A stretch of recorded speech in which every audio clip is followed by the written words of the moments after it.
Vegeta, Nappa, and Raditz still feel far behind Goku, especially because their last battle kinda cemented that fact. What are they gonna do to catch up to him? And more importantly, where does Goku go from here? We'll cover all that and more in this 8th part of What If Goku Went Super Saiyan Early. A few months after Buu's defeat, Beerus wakes up, way earlier than normal. Oraclefish told him that around this time, he'll be able to meet his rival.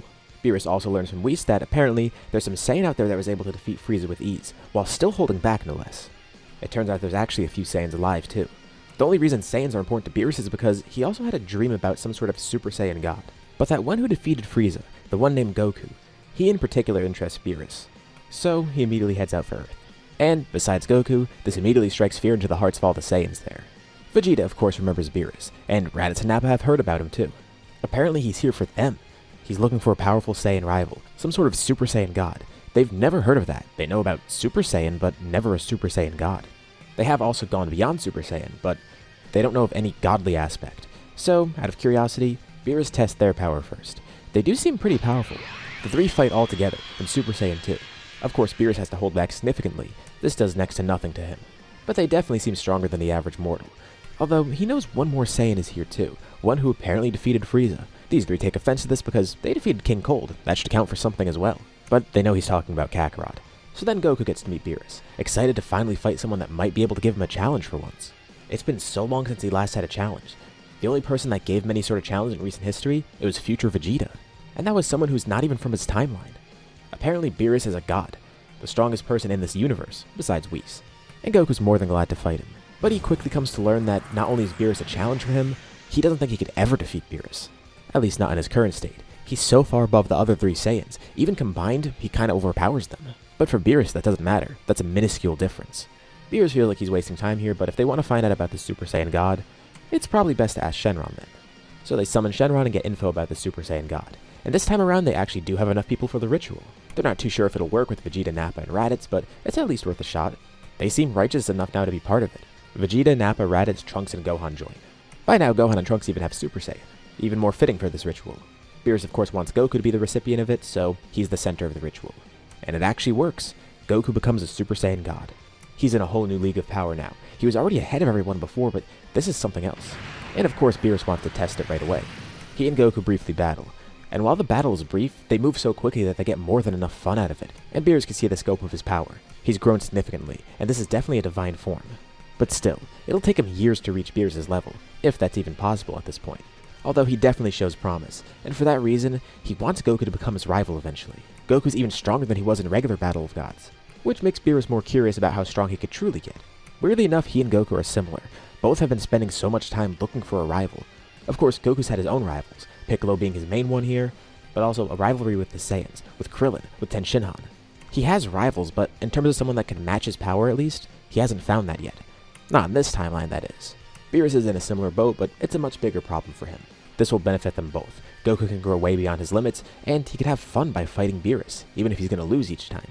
So pretty much immediately after meeting, Goku ends up going to Beerus' planet, not just to train there, but so he could spar with Beerus as much as he wants. This is good for Beerus too. He knows he's going to win every time, but still, it's fun. Once more, the other three Saiyans feel left behind. Literally this time, because they're left behind from going to Beerus' planet. As months pass, occasionally Beerus and Whis do visit Earth, with Goku coming back as well. But mainly, they're here to try the food and such, with Goku visiting to see family and friends. And each time Beerus comes to Earth, the Saiyans try to impress Beerus somewhat, but he's not impressed. They're clearly strong, but they were so far behind Goku to begin with that Beerus doesn't really care about them at the moment. They're gonna have to pull off something really impressive for him to even look their way. They wonder how far ahead Goku is now. The more time passes, the more the gap is gonna grow. They'll never be able to catch up to him. They'll never be able to become the strongest. They completely dedicate themselves to training here on Earth. Of course, it's probably not as good as what Goku's doing, but still, this will help them grow. They also do have enough people to do the ritual again if they wanted to. They would just have to swap Goku with Goten. But the three of them decide against the ritual. That's a shortcut to them. Even Goku didn't seem to like the ritual. He did it just because Beerus wanted it. And they vividly remember the last time they took a shortcut, becoming a Majin to fight Goku, and that still didn't work out in the end. So this time around, they're not going to do that. They've completely sworn off the ritual. They could discover a new form in their own way. And even if they end up going down the path of a Super Saiyan God, there has to be some sort of way to get it through hard work instead of that shortcut. Their pride, and their last experience with becoming a Majin, that holds them back from doing this. Especially because Kakarot knows better than anyone. All of his power came through hard work. They need to try and emulate him more if they want to grow as strong as him.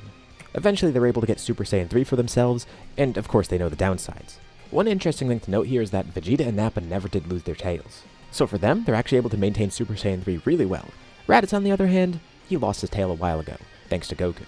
It never ended up growing back, so he has to kind of work around this. And he decides the best way to do it is to use a Super Saiyan 2 to 3 switch, fighting mainly in Super Saiyan 2 and only swapping into Super Saiyan 3 right at the moment of attack. And because of this restriction, he actually grows more adept with the form.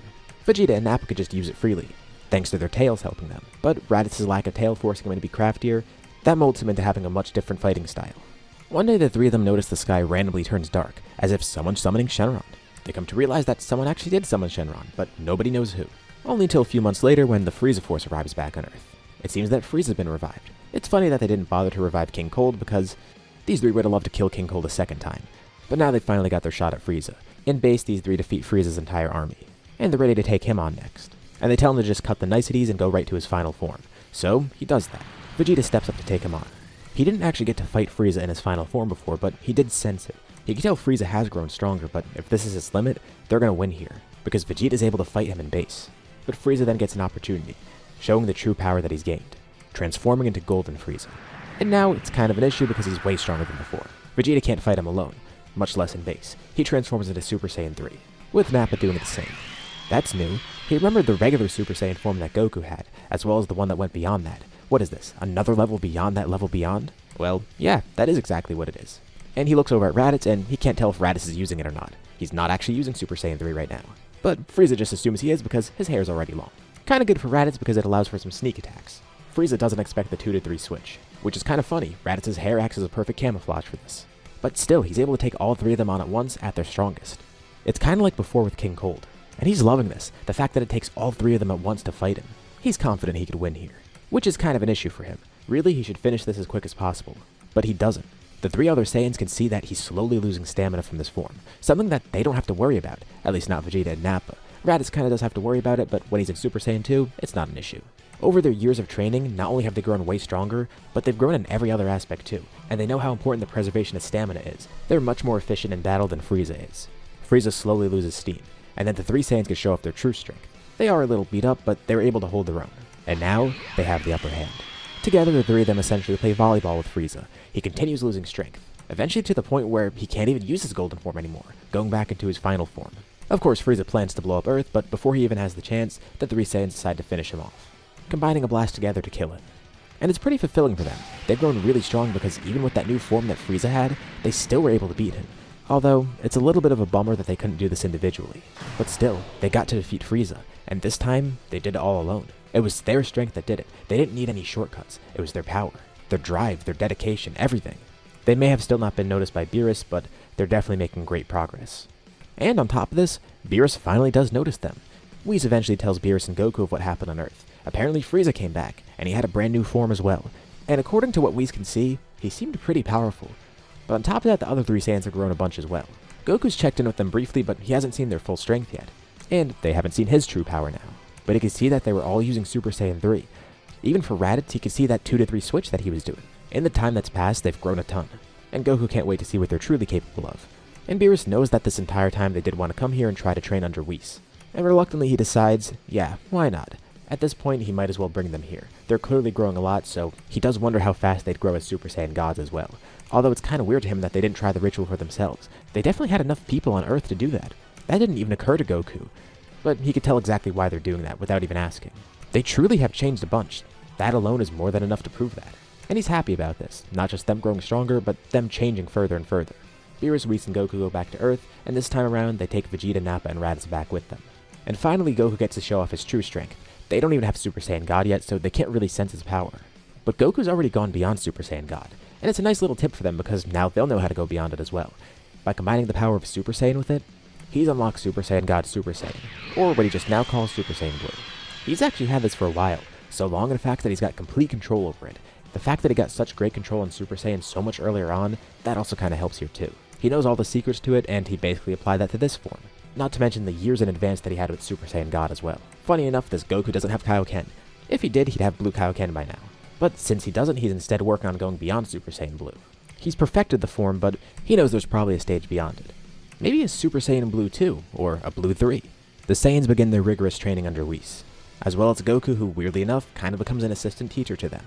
They are actually able to unlock Super Saiyan God through training. Beerus was getting a little antsy and was about to just have him do the ritual, but they did it. It's pretty amazing to him. And thanks to Goku's pointers, they're able to get control of Godly Ki pretty quickly, basically speedrunning their way to Super Saiyan Blue. And it's not just the teaching that helped them. The years that they spent training beforehand, especially those years on their own where they were learning their own things, they could apply all that here too. And it's good timing because eventually the Universe 6 tournament takes place. So they're immediately pretty prepared because they all have Super Saiyan Blue by now. As for the team, it's a pretty simple pick. Goku, Vegeta, Raditz, Nappa, and Monaka. Goku was going to recruit Piccolo because he's wondered how he's grown. Or even Ten or Krillin. But Beerus says this guy's stronger than all of them and should be a good motivator for them. He's only recruiting Monaka as another goalpost for them. Mainly because Goku's so far ahead of everyone that he kinda needs a new goal. Of course, there's Beerus he's trying to surpass, but he needs something else. And thankfully for Monaka, he doesn't even have to fight because Goku's the first one up in the tournament, and he basically sweeps everybody. The Saiyans are pissed they didn't get to fight, but at least they get to meet Cabba. And it's really intriguing to learn about Universe 6's Sadala, as well as the Saiyans that exist there. So, while they didn't get to show off their strength, at least they were able to get something out of this. Because it seemed like they'd get nothing out of it at first. They really hope to see him again. They kinda do want to learn more about Universe 6's Saiyans now. But everyone at the tournament is just amazed with Goku's power. Even Hit and Champa can't believe what they're seeing. But it's not just them. Of course, the tournament is uploaded to GodTube, and a lot of people are watching it because this mortal is so incredibly powerful. Like, he took on 5 of the strongest people from another universe himself. He barely even broke a sweat. He defeated all of them. Even one who was manipulating time, he somehow got around that, through his sheer power and analytical abilities alone. He's strong, but also intelligent. Mainly when it comes to battle, at least. And eventually, one person in particular sees this footage. Gowasu, who eventually shows it to Zamasu. Not too long after, Zamasu of course learns about the time rings, as well as future Vegeta. A mortal messed with time and it created this. It doesn't really sit right with him. And with that, we leave off here for now. What'd you guys think about this part? What's gonna happen next time? Leave your thoughts and ideas in the comments below. I'd love to see what you guys think.